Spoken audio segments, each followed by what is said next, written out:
ዛሬ ባጃጄን ሸጥኳት። ሚስቴ እስከዛሬ ብዙ ነገሮችን አልፋኛለች።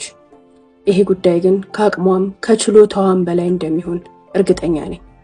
ከዚህ በፊት ከልጆቿ ቀለብ፣ ከራሷ ወጪ፣ ከብዙ ነገሮች ቆጣጥባ የገዛችውን ፍሪጅ አውጥቼ ሸጬባታለሁ። ያን ጊዜም በዝምታ በትዕግስት አልፋኛለች። ዛሬ የሸጥኩት ግን ከዛም ማቀዝቀዣ በላይ ነው። የልጆቹን የትምህርት ቤት ክፍያ፣ የቤት ክራይ ክፍያ፣ የቀለብ ተቆራጭ፣ ልብሳቸውን፣ ሁሉ ነገራችንን የሚችልልንን ንብረት፣ ቅርስ፣ ሁሉ ነገራችን የሆነውን ለኛ ቤት ባጃጃችንን የሸጥኩት።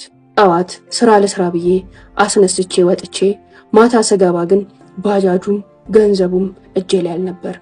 በዛ ላይ ባጃጇን የሸጥኳት ከምትሸጥበት ግማሽ ቅናሽ ነው። ታላቅ ወንድም አለኝ።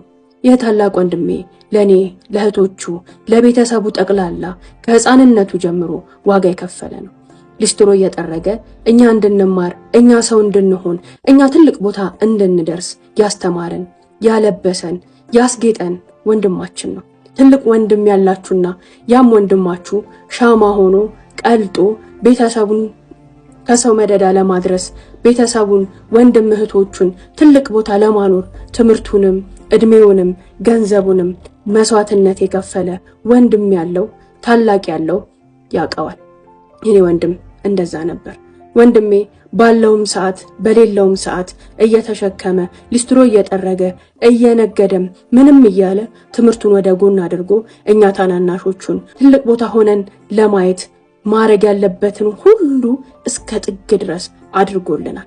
እሱ ለቤተሰቡ ሟችነቱ በሌላ ወገን ላይ እስከ መቼ ነው አንተ ራስን እንደዚህ የምትጥለው? እስከ መቼ ነው ራስን የምትጎዳው? ወንድምም እህትም ሆነ እኮ ነገ የራሱ ህይወት ሲኖረው፣ ነገ ቦታ ሲያገኝ፣ ሲያገባ፣ ሲወልድ ወንድሜ ብሎ ዞር ብሎ አያይህም። መጀመሪያ በእግርህ ቁም፣ ራስህን ቻል እያለ የማይመክረው፣ የማይወቅሰው፣ የማይነዘንዘው ዘመድ ባዳ አልነበረ። ለዛ ሁሉ ግን እሱ ጆሮ አልሰጥ ብሎ ወንድሞቼ ሁሉ ነገሮቼ ናቸው፣ ከኖርኩም ለቤተሰቤ ነው፣ የኔ መኖር ትርጉም ቤተሰቤ ነው ብሎ አንዲትም ሳንቲም ወደ ኋላ ሳይል ለኛ እያፈሰሰ እድሜውን ጨረሰ። የተባለውም አልቀረም። የለፋልን ያህል ቢለፋልንም የደከመውን ያህል ቢደክምልንም ከተቀደረልን ከተጻፈልን አልወጣንምና እኛም አድገን ትምህርቱንም ጨርሰን ያለንን ያህል ባንደርስም ለወግ ማድረግ ግን በቃን። አገባን፣ ወለድን፣ የራሳችንን ህይወት መሰረትን። ያኔ እሱም የራሱን ህይወት መሰረተ፣ 3 ልጆችን ወለደ። እኔም 3 ልጆችን ወለድኩኝ። ነገር ግን የሱ ኑሮ ከኛም ያነሰ ነበር። እኔ የራሴ ባጃጅ ኖሮኝ በባጃጄ ለቤቴ ቀለብ፣ ለልጆቼ፣ ለሚስቴ የሚያስፈልገውን ነገር ስሰፍር፣ እሱ ግን ባጃጁን እንኳን የሚሰራው የሰው ቅጥር ሆኖ ነው። ይሸከማል፣ ያገኘውን ስራ ሁሉ ይሰራል። ስራ የሚባል ነገር አይንቅ። አንድሜን ሳየው ከወንድሜ ጋር ሲሆን የሚበላኝ ጸጸት ይሄ ብቻ ነበር። የለፋልንን ያህል አልሆንለትም፣ አልደረስንለትም። እኛም የራሳችንን ህይወት መስርተን እሱም ለትግሉ እኛም ለትግላችን ህይወትን እየገፋናት ነው። በሰሞኑን አንዱ ጠዋት ግን አስደንጋጭ ስልክ ተደወለልኝ። ያ ስልክ ወንድም ታሞ ሆስፒታል ገብቷልና በአስቸኳይ ወደ ሆስፒታል እንድትደርስ የሚል ነበር። በጣም ደነገጥኩ። ወንድሜ ሰሞኑን አብሮ ነበረ። ለረጅም ጊዜ እንኳን ካይን ያልጠፋም። ምንም አይነት ህመም አልነበረበትም። ምንም አይነት ጉዳትም አልነበረበትም። ምን ሆኖ ነው ብዬ እየበረርኩ ወደ ሆስፒታሉ ሄድኩኝ። ሆስፒታሉም እንደደረስኩ የተነገረኝ ነገር አስደንጋጭ ነበር። 2ቱም ኩላሊቶቹ ፌል አድርገዋል። በዚህ ቅጽበት ውስጥ ኩላሊት እጥበት ካላደረገ ህይወቱ አደጋ ላይ ነው ተባልኩ። ሳየው በዛሽ ቀን ልዩነት ውስጥ ወንድሜ በዚህ ደረጃ እንኳን ካይኔ ሳይርቅ ሰውነቱ ሁሉ አባብጦ ሊፈነዳ የደረሰ ነበር የሚመስለው። እሚይዘው እምጨብጠው ጠፋኝ። እምሄድበት ዘመድ የለኝ፣ የሚያበድረኝ፣ የምጠይቀው፣ የምለምነው አቅም አለው ብዬ የምተማመንበት ወገንም የለኝ፣ እናትም አባትም የለኝ። ቁጭ አልኩኝ። ብዥ አለብኝ። ባስብ ምንም አልመጣልኝም። የመጣልኝ አንድ ነገር ያቺ ባጃጄ ናት። 2 እንኳን አላሰብኩም። እየበረርኩኝ ተራ አካባቢ ሄድኩኝ። ለጓደኞቼም የሆነውን ነገር ነገርኳቸው። ይሄን ባጃጅ ውሰዱ፣ ይሄን ባጃጅ ያዙ፣ ገዢ ፈልጉና በተገኘው ገንዘብ ሽጡት፣ ያኔም ገንዘባችሁን ትወስዳላችሁ። አሁን ግን ሁላችሁም ከአካውንታችሁ ያለውን ሰብስባችሁ ስጡኝ ለሐኪም ቤት ማስያዣ ወንድሜ በህይወት አንድ ቀን እንኳን እንዲያድር 400 ሺህ ብር ማስያዝና ኩላሊቱን ዳያሊሲስ ማሰራት እንዳለብኝ ተነግሮኛል አልኳቸው። አመነቱ፣ ግራ ተጋቡ። ሁኔታዬን ያየው አንዱ ጓደኛዬ ግን እኔ ኃላፊነቱን ወስዳለሁ ባጃጅህን አምጣ ያላችሁን አምጡ ብሎ ግማሽ ያህል ብሩ ተራ ላይ ካሉ ጓደኞቼ ተሰብስቦ ባጃጇን ወስደው ያንን ብር ሰጡ። ያንን ብር ይዤ ተመልሼ እየሮጥኩ ወደ ሐኪም ቤት ሄጄ ያገኘሁት ገንዘብ ይሄ ብቻ ነው። ወንድሜ ህይወቱን አሁን አትርፉልኝ የሆነ ሰበስባለሁ አልኳቸው። እነሱም ሁኔታዬን ሲያዩ ደነጋግተው የሱም ሁኔታ አደጋ ላይ ስለነበር ባለው ነገር ቅድመ ማዳንን ለወንድሜ አደረጉለት። ዳያሊሲሱ ተሰራ። ይህ ሁሉ ሲሆን አንድ ዶክተር በቅርበት ይከታተለኝ ነበር። የወንድሜ ቅድመ ሕክምና ከተደረገ በኋላ ወደ ቢሮ አስጠራኝ። ምን ሆነህ አለኝ። ወንድሙ ነኝ አልኩት። ታናሹ ነህ ታላቁ ሲለኝ ታናሹ ነኝ አልኩት። ገንዘቡን እንዴት እንዳመጣው ነገርኩት።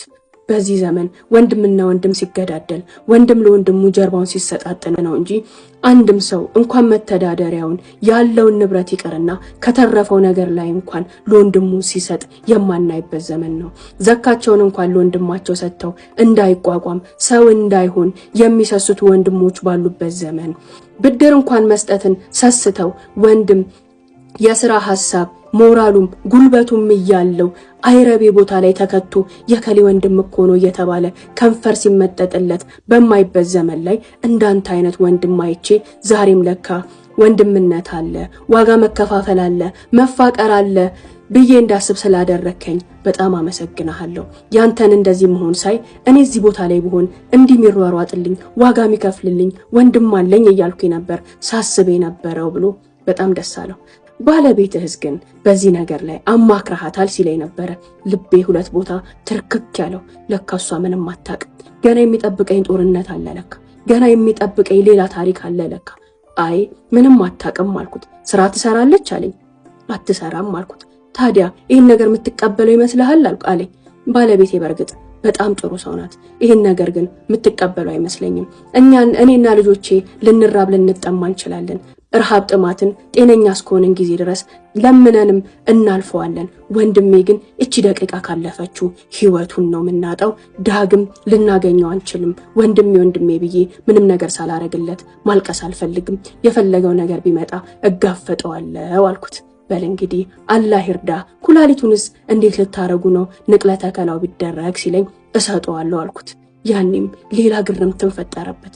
በርግጥ ለኩላሊት ንቅለ ተከላው የሚያስፈልገው 5 ሚሊዮን ብር በላይ ነው። እኔ እንኳን 5 ሚሊዮን ብር ወንድሜ ለዚች 10 እና 20 ቀን በየ2 ቀኑ ለሚያደርገው ዳያሊሲስ እንኳን በቂ ገንዘብ የለኝም። ነገር ግን ለዛም ቢሆን ራሴ ኩላሊት የለሰጠው ራሴን አዘጋጅቼለት ነበር። ወደ ቤቴ ተመለስኩኝ። እቤት ሲሄድ ሚስቴ ገንዘቡን እንዳገኘሁት አውቃ ከየት እንዳገኘሁት ለማወቅ ግን ጓጉታ ነበር የጠበቀች። ልክ እንደገባው ጠየቀችኝ። ገንዘቡን ከየት አመጣ? ከየት አገኘ? ሰማሁ የሆነውን ነገር ሁሉ አለችኝ። ቁጭ እንዳልኩኝ ባጃጁን ሸጥኩት አልኳት። ፊቷ ላይ ያየሁት ድንጋጤ በጣም ከባድ ነበር። ከዛ ድንጋጤ በኋላ የሚመጣውን ሁሉ ለመቀበል መንገድ ለመንገድ ምን ልትለኝ ትችላለች፣ ምን ልመልስላት እችላለሁ እያልኩ ራሴን እያዘጋጀው ነው የመጣሁት። ተረጋግቼ ቁጭ አልኩ። ረጅም ሰዓት ጸጥ ብላ ቁጭ ካለች በኋላ አላህ የተሻለ ነገር አለው አብሽር አለች። ማመን አልቻልኩም። ምን አልሽ ስላት አብሽር አላህ የተሻለ ነገር አለው ወንድምህ ብቻ ደህና ይሁንልህ ስትለኝ፣ በዚህ ሰዓት ብዙ መልካም ሴቶች አሉ ብባል እንዳንቺ አይነት መልካም ሴት ግን እንደሌለ እርግጠኛ ነኝ። እንዳንቺ አይነት መልካም ሴት የትም ልትኖር አትችልም። በጣም አመሰግንሻለሁ። በጣም ነው የምወድሽ ብዬ ሀውለት ዛሬ ያለነው በዚህ ስሜት ውስጥ ነው። የወንድሜ ሚስት አራስ ናት። እኔም ከቀን ወደ ቀን እጄ ላይ ያለችው ብር አልቃ በወንድሜ ዳያሊሲስ ያልቅ ይሆን እያልኩኝ በስስት አይኑን እያየሁኝ ወንድሜን ዳያሊሲስ እያረኩ በማሳከም ላይ ነኝ። ሜላ ወደዚህም ወደዛም የምለው አንዲትም ሳንቲም አንዲትም ገንዘብ የለኝም። አሁን ግን ገንዘቡ እየተመናመነ እጄ ባዶ እየሆነ ሲመጣ ግዴታ ሆነብኝ። የወንድሞቼን እርዳታ የወንድሞቼን እገዛ እፈልጋለሁኝ። እኔ የምችለውን ሁሉ አድርጌያለሁኝ። ምናልባት አላህ ወኪል ከጣለልን ብዬ ነው አንቺ ጋር የመጣሁት። ወንድሜ ይሄ ነው፣ ልጆቹም ሚስቱም እነዚህ ናቸው ብሎ ቪዲዮ ልኮልኛል። ወንድማችን ያለበት ሁኔታ ከባድ ሁኔታ ላይ ነው ያለው። አካውንቱ እዚህ ጋር አለ። ሁላችሁም የምትችሉትን አድርጉ። እኛስ ለወንድም ለእህቶቻችን ደራሽ ነን ወይ የሚለውን ነገር የምናይበት ታሪክ ነው። ኢንሻአላህ በሌላ ታሪክ እንገናኛለን።